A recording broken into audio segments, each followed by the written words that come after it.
Hi everyone, welcome to my talk. Again, my name is Serhat Can. Yes, it happens all the time, so it's okay. So I work at OSMC and now Atlassian, as we are acquired just a month ago.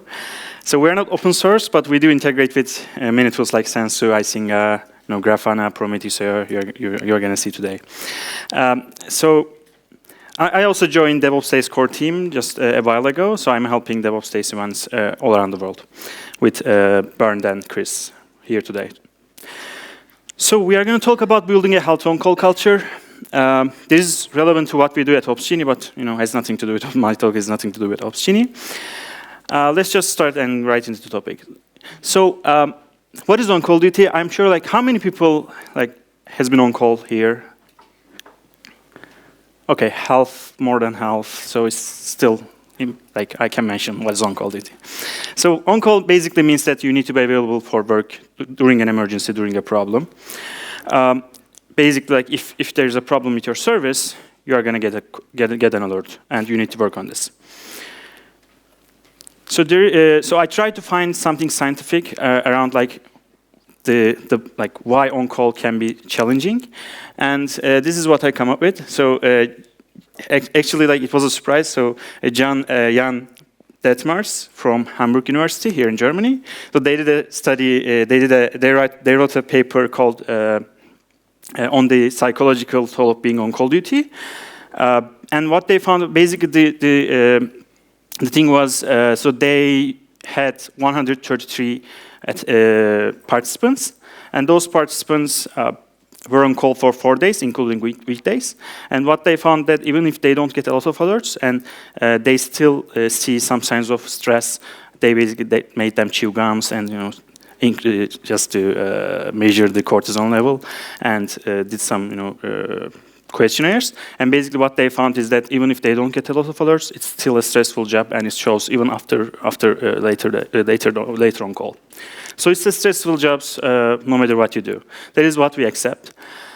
But stress, on the other hand, can be a good thing. Robert Sapolsky, I recommend you to watch this talk. It's a short talk, 4 minutes talks. And he talks about why stress can be useful when it's the right amount of stress. And he gives the example of it's not for nothing that you don't have roller coasters running for 3 weeks, right? Because it's going to be stressful. So stress is good if it's transient and if it's in a context that overall feels safe. So that is what we try to, what we should try to achieve when we try to build an on-call team, on-call culture in our company. But the problem is, no matter what you do, most people hate on-call. But there's a good reason. Again, it's mostly about stress and mostly about useless alerts. No matter what you do, you're going to get paged and called in the middle of the night. That is what we are going to try to dig into together today. So, but why do we put people on call? Because we have ever-increasing demands around availability and reliability of our applications. And the first reason is, of course, all of them are economical reasons, of course, but the first one is direct revenue loss. And there is a research done by the Phenomenon Institute and Emerson Network Power. What they found is that a data center outage costed around $800 per minute. So this might not be relevant in your area of expertise, but there are still other research basically showing how it can be impactful for your company, especially from the cost perspective. So we try, that is why we put people on call. We need always on services. That is the reason. And there is this impact of an on-call culture, and basically the reasons are the same, because if it's on-call culture basically is bad and is not healthy, and then people start not caring about alerts, basically downtime suffers at the end, and also employees suffer. As you know, our most precious, our value comes from our employees, so we need to take care of them. That is one of the best, the important things in IT. So we don't give up. We should try our best to make on-call better, less stressful. And so I'm going to talk about 6 different titles. And under those titles, I will give some examples. And this will be hopefully help you learn some of the basic stuffs that you need to think about when you are doing on-call in your company. We start with being transparent. So transparency is also important for your company overall, but it's also very important for on-call. So if you are hiring someone new, what you need to do is you need to talk about on-call before. You don't make it this surprise for, especially like, when you are hiring new. So it doesn't matter, like nowadays in IT, even if you are not a developer operations folks, you might get on call as well. So it's just becoming a common thing. So basically you need to talk about on call before hiring. And if you are making a change in your company, you also need to talk about your employees before you basically make that change. And it is okay that sometimes people don't want to be on call. Some people just don't feel comfortable. And then you might want to just find the middle, or maybe just don't hire that person. That is okay too. And the second thing you need to do is to set the responsibilities of on-call in a clear way. So you expect on-call to carry their mobile phones, laptops. That is, of course, the priority. And that if you are putting someone on call, you are going to page them. So you expect that. You need to be clear on things like this.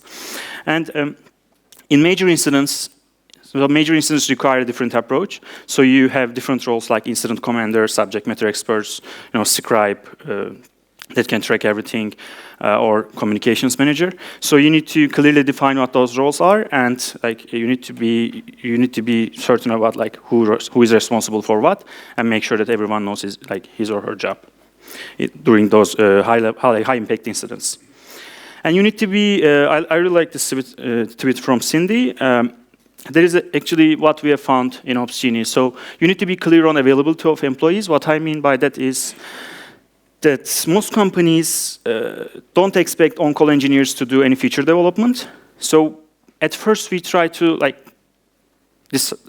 divide it into two. Like an on-call engineer can actually spend, for example, 40 hours a week, 20 hours a week in feature development. But that didn't really work for us because it was unexpected. Sometimes they had a lot of time, sometimes basically they worked on others all the time.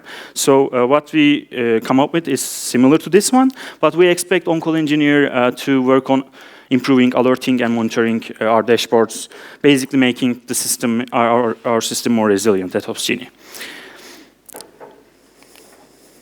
So the second one in our list is sharing responsibilities. In traditional IT environments, as you know, we have operations teams, and operations teams take on call. That is one of their main responsibilities. But it puts so much pressure on those teams, and especially if you are going to use some sort of like microservice architecture, it makes it a lot harder to scale if you have only one team doing on-call. And there are other problems, as we're going to talk about these. So you should start with creating fair schedules. What I mean by fair schedule is that you need to avoid inappropriate operational load and underload. For example, when we talk about operational load, for example, if someone is on call for a month, that is obviously not a good operational load. But if you only put one person, let's say a day in every 3 months, that is also not good, because then that person will have lack of practical knowledge, don't know what to do during incidents. That will be also stressful and will affect your uptime. And one thing you can do if you're a big company, I know that there are a lot of big companies in Germany, so you can try to follow the sun schedule.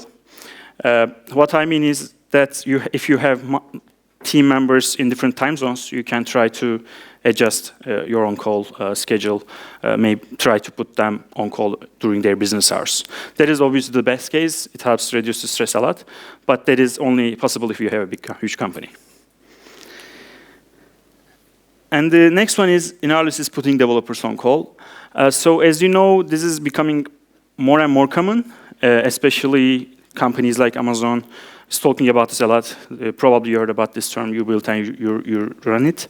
We follow a similar approach at OSMC. We basically combine what Google does and Amazon does. We have an SRE team, but we also put developers on call for everything they created. There are some benefits to this. So the first one is developers. So we have ever rising expectations. We have rising expectations around availability, reliability of our applications, security of our applications. And developers are often the best people who can solve these problems. And obviously this increases uptime. And when you put developers on call, it helps also better alignment of developers and development and operations. What I mean by this is if they experience the problems in the first round, if they get the alerts themselves, they start caring about things like testing, monitoring, alerting. We've seen this within Opsgenie as well. At the beginning, when we were small, the late night shifts were on the co-founders, so they were basically knew everything. Probably you've seen cases like this, and at some point, alerts started increasing, and then when we included more developers into night shifts, and then we see a lot of improvements. And also, the last thing is, we also see better alignment of development and management. What I mean by this is that if management sees the time spent, the developers spending time on these operational concerns, then they can estimate that how much time they need to spend on creating more resilient systems. It helps them adjust their priorities. And you need to have clear paths for escalations. So if there's a problem, engineers should be able to easily escalate to the next person or bring in another team member. And it shouldn't be like, should I do it? Basically, if it's not a certain case, basically bring in some more people and try to fix it quickly. And hopefully this should be written and easy to escalate. So the next one is a little bit generic, but you need to get prepared. You need to get ready for wartime. You need to plan ahead. And this starts with onboarding and training. So you need to onboard new engineers, and you need to explain the basics and set up notification rules for them. Basically, if it's better if you let them, give them flexibility to configure their notification rules by themselves. That will be easy and better for them. And you need to give access to the right tools. And what I recommend is that you need to use shadowing. That is actually a great way to onboard a new on-call engineer. So shadowing is you put an on-call engineer at the same time with a senior engineer. Not senior engineer, maybe someone experienced, let's say. So basically, if there's an alert, they are both paged. They get up at the same time, or during the day, they start working on the issue at the same time, so they learn. So basically, new on-call engineer learn from the experienced one. This is actually very common, and I think this should be a must. Very useful way of onboarding new engineers. And you need to do some training. There are things like failure Fridays. Basically, you gather everything and you try to simulate an incident response scenario. This can be very useful to reduce the stress during actual incidents. And runbooks, probably you know what a runbook is. So basically step-by-step instructions that you can follow when you get an alert. Like you attach a runbook onto the incident and you see what you need to check first and then next. It helps you, it guides you if there's a problem, if you don't know what to do. It's also very stressful, so runbooks definitely help, but also they can get expired pretty quickly. So you need to try to keep them up to date. That can also be a problem.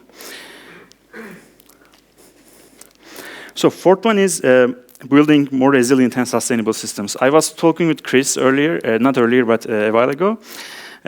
Chris mentioned that the key is just this. But I believe that this is important, but this is not the only thing that you need to care about.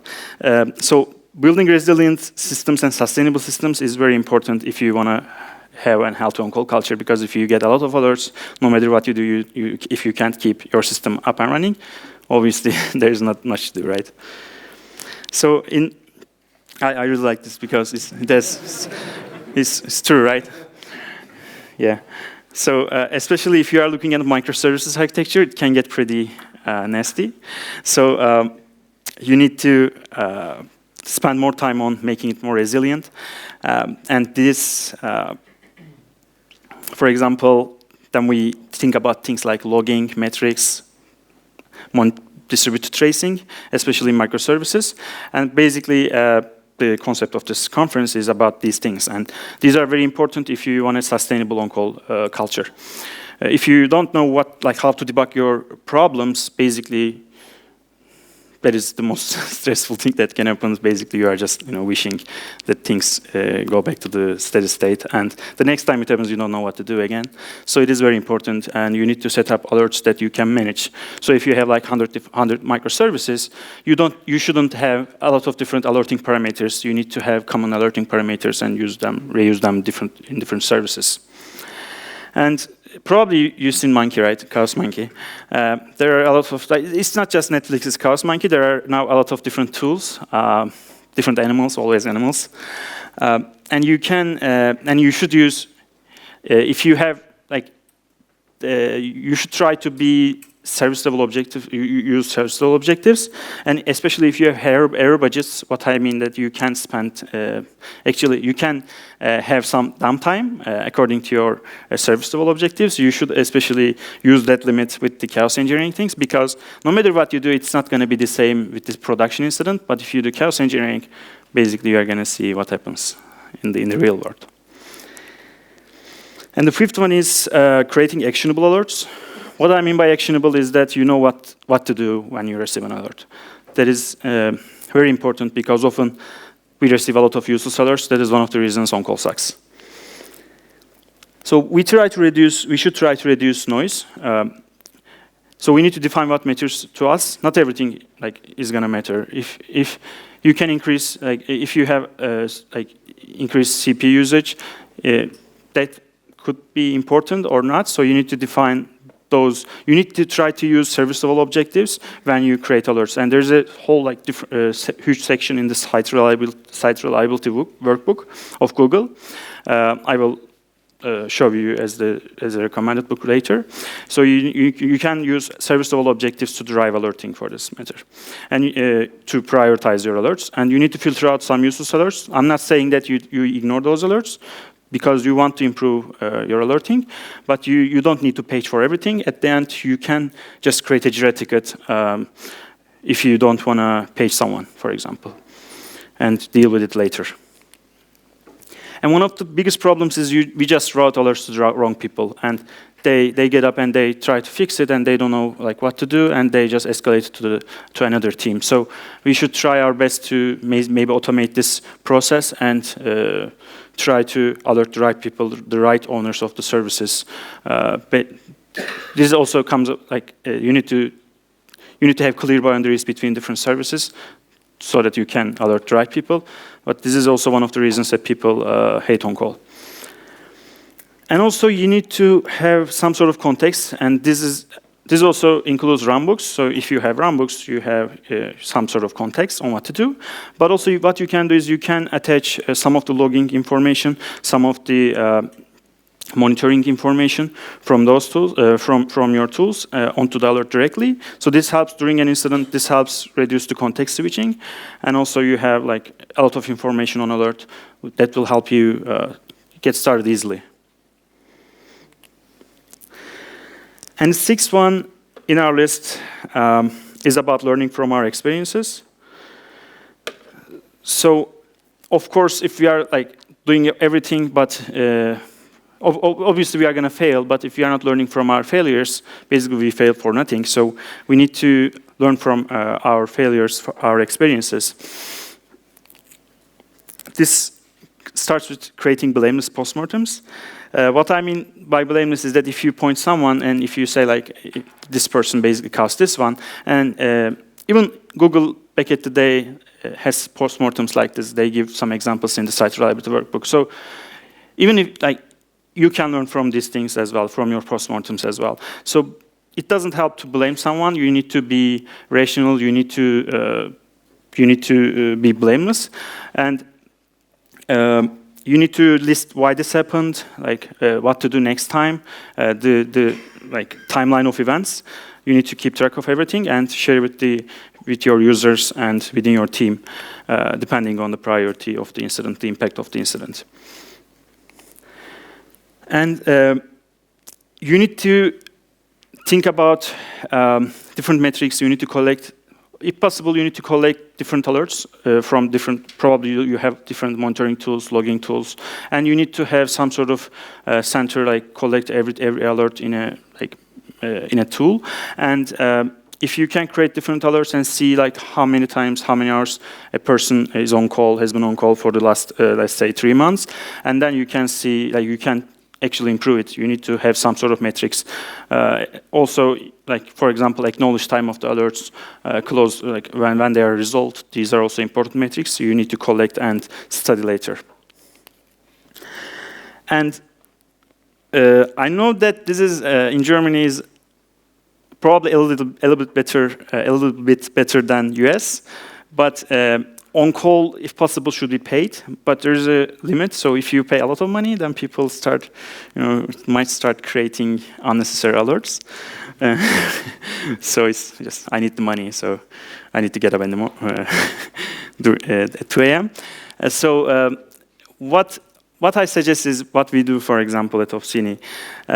So we don't pay extra for the alerts, but what we do is if like a person generally is on call for 5 days for us, and the next week we give like 1 day free, like basically they work 4 days the next following week. There is a good incentive that you can use for on-call work. So we talk about 6 things: being transparent, sharing responsibilities, mostly about putting developers on call, being prepared, doing logging, monitoring, chaos engineering, is about building resilient and sustainable systems. And also, we talked about creating actionable alerts, having runbooks, information from logging and monitoring tools. And lastly, we talked about learning from our experiences, which is mostly about reporting and collecting all those things and creating blameless postmortems. So I really like this. Like, I definitely recommend that you, even if you are an operations folk, developer, whatever, like, if you're in IT, you need to write, read the new site reliability workbook. So even if you read the first book, this gives more context and more practical knowledge on the site reliability engineering. And they say we never achieve reliability at the expense of an on-call engineer's health. This is very important. So we need to, of course, we need to be up and running. We need to have, working systems. But it doesn't worth it if you are sacrificing from your engineer's health. And at the end, it all comes to caring about your people. Whatever you do, you need to care about your people. You need to put your people first. That is the key to everything. So I recommend 2 books. Again, the Site Reliability Workbook. Also, if you want to learn more about how to act during major incidents, so this book, Incident Management for Operations, talks about how firefighters deal with incidents, major incidents, and how you can apply those practices to IT incidents. So it's a very useful book that you can read about incident management.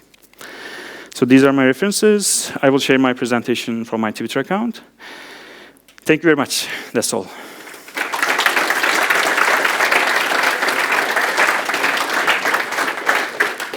Thank you. So there's some time for questions left. Are there any questions in the room so far?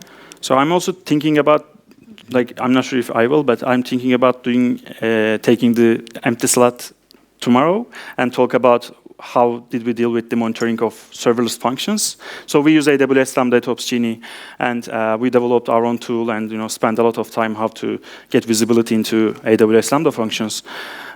So I will try to come up with a new presentation tomorrow. Then I have one question. So you give the advice to use runbooks. So is there a tool you can suggest, or do you still believe in pen and papers and whiteboards? Or so what we do is we have easy ways to just add additional information onto alerts with Opsini, so if you have a lot of different services, we don't have a central place that you can manage runbooks yet. I'm not sure when this is going to come. Yes, you can use Confluence. I will suggest that. I was going to suggest that. But we just joined Serhat last year. So, and also some companies like GitLab, they use Git to manage their runbooks. Have some versioning, and Confluence has versioning as well, so use Confluence. So you're waiting? Yeah. Use Jira status page. Confluence.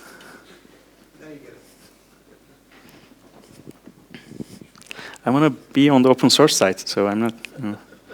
Hey, I love the idea about the on-call shadowing. Is it something that you are using? So it's not a tool. So yes, we Sure, put. yeah, but the practice? Yes, we have. Yes. Yes. If we are. What have you found that works or does not work in this procedure, this practice? So if it's in the middle of the night, probably like it's hard to. If it's most of the time, the alerts aren't really like major incidents. If they are, they get into call. So we have this video bridge, so they can easily use like Opsgenie to talk with each other, or they can use Zoom or whatever. In our case, they use that. So they basically come together and discuss the incident together. But at first, we put the on-call engineers during business days. So it's easier if like they come together easily within the same office. And actually, before putting engineers in the night on-calls, we spent, like, on-call engineers spent around 3 or 5 months during business hours being on-call, because it helps, like, it makes it a lot easier to just go and ask someone else how to deal with an alert. It's like, doing this remotely is a lot harder than, of course, doing this side by side. So we spend first we spend a lot of time doing everything in the same office, and then it's the other way around. So when they are on call off business hours, mostly they know how to deal with these things. So shadowing is mostly about first doing the things during business hours. So it's easier.